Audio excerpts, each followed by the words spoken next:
Elevators, Act 1 and 2 by Bishop Nehru. Markel Scott was born in Nanuet, New York. He began making jazz and hip-hop instrumentals at 13 under the name Kel Scott. He went through a few different names, but Bishop Nehru is a combination of Tupac's character from Juice and the first Prime Minister of India, Nehru, who worked with Gandhi. His influences include Herbie Hancock, Michael Jackson, Red Hot Chili Peppers, Tupac, and many more. Elevators Act 1 and 2 is Bishop's 7th project. How do we feel about it?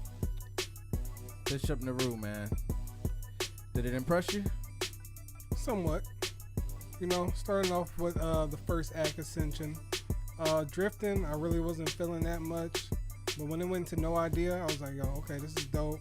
The Game of Life was really cool because I just like the production and like how he rhymed on it. Then when it got to Get Away, I was just like, okay, this is dope. He kind of switched it up a bit because he kind of rapped with the same cadence through the whole project. But I felt like with Game of Life, Get Away, and Up and Away, he switched it up a little bit, and I like that a lot.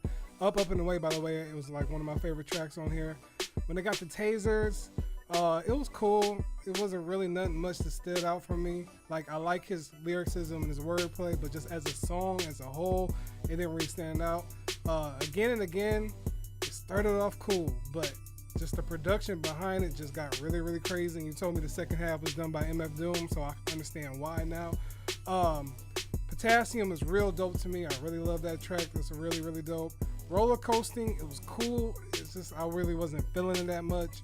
And Rooftops was a cool way to go out. I understand that was the first single. It was okay.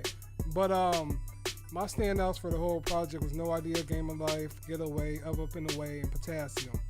So only one joint on the MF Doom side? That's it, man. I mean, Roller Coasting was dope, but I just didn't really love it as a whole.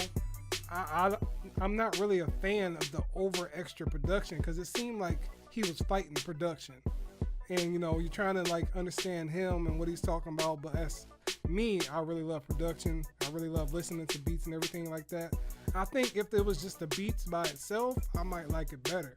But when I'm trying to fight, the lyrics is on top of that, I kind of get confused. So, in that regard, I gave it a C+. I thought it was solid. But, you know, I'd love to hear some more of him. This is my first time listening to him. So, yeah, it was cool. This shit right here, nigga. Word. Yo, Drifting, well, Ascension is the KAYTRANADA side of the album. Mm-hmm. So, Act 1 is Ascension, KAYTRANADA. I like his production on this joint. It is the more laid-back style of production for KAYTRANADA, but it's actually still pretty cool. It's pretty groovy.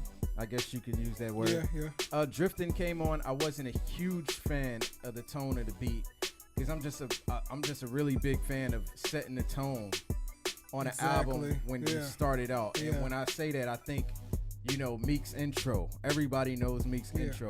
Like Jay-Z, every single one of his intros to his album, they got this certain tone to it where he's setting the tone for the project. You go back and listen to Biggie, Ready to Die. He sets the tone on Things and Change. He sets the tone on Life After Death when he does Somebody Got to Die.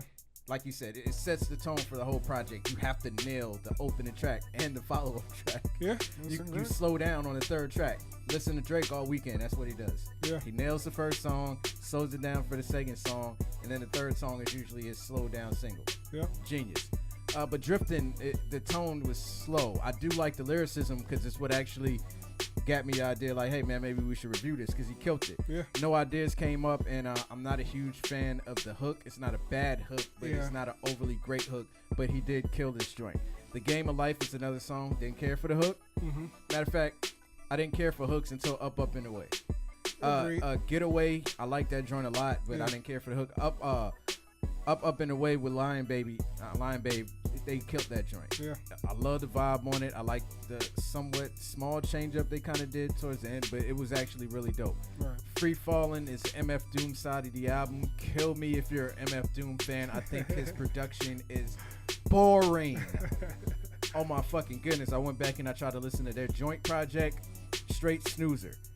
Like, and when I say that, he's killing it, but the beats are just so, like, it's distracting. So MF Doom. I don't want to hear that shit. I want to hear you rap on some dope beats, dope lyrics, dope song. Gotcha. But Taser, actually, I felt like when the MF Doom side came over, I felt like he stepped up the lyrical content. I felt like he was trying to. He had to fight them beats. It just seemed like he really did. Again and again, wasn't feeling the hook at all. Yeah. But he killed it. Potassium was my favorite lyrical joint. Up and Away is my favorite joint on the project. Potassium is probably number 2. Because he came in there and he was straight killing it. Like, I had to run it back. Yeah.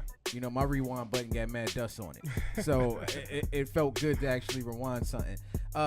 Roller Coaster came on and I like it. But I feel what you were saying about the production on this joint. Like, it's just like, I think MF Doom be doing too much. Yeah. And Rooftop, yo, them damn horns was giving me a headache. Yeah. I was just like, yo, like, chill out.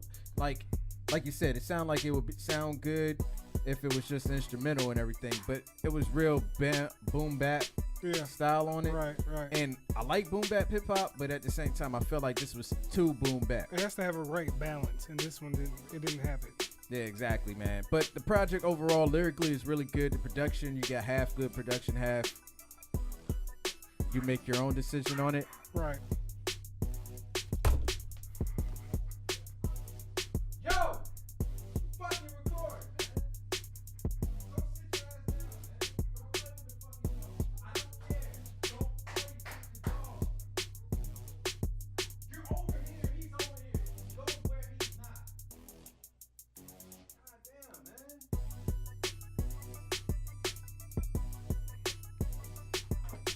I'm not playing with the dog. I'm standing right in front of him. In the TV.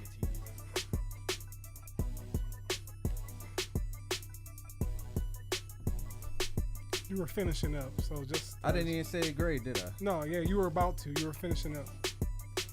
Shit.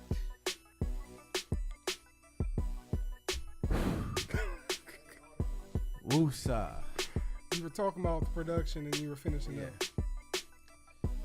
Yeah, man, but overall, this joint, half good production, half bad production. In a sense, dope lyrics throughout. I'm a end on this joint with a C. I think it's solid. And it's mainly because of his lyrical ability. Not so much the production. KAYTRANADA did his thing. Yeah.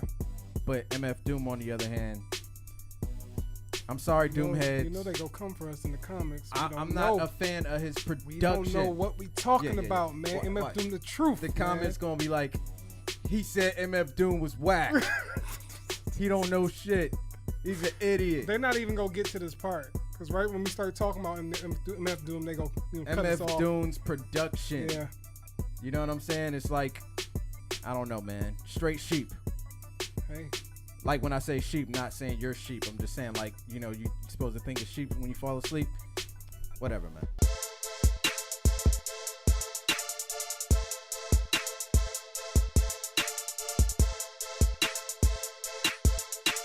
Yo, you looking for TV reviews, music reviews, movie reviews? Then check out the only reviews that matter, man. Yeah, just hit that subscribe button. Make sure you hit the notifications and stay tuned.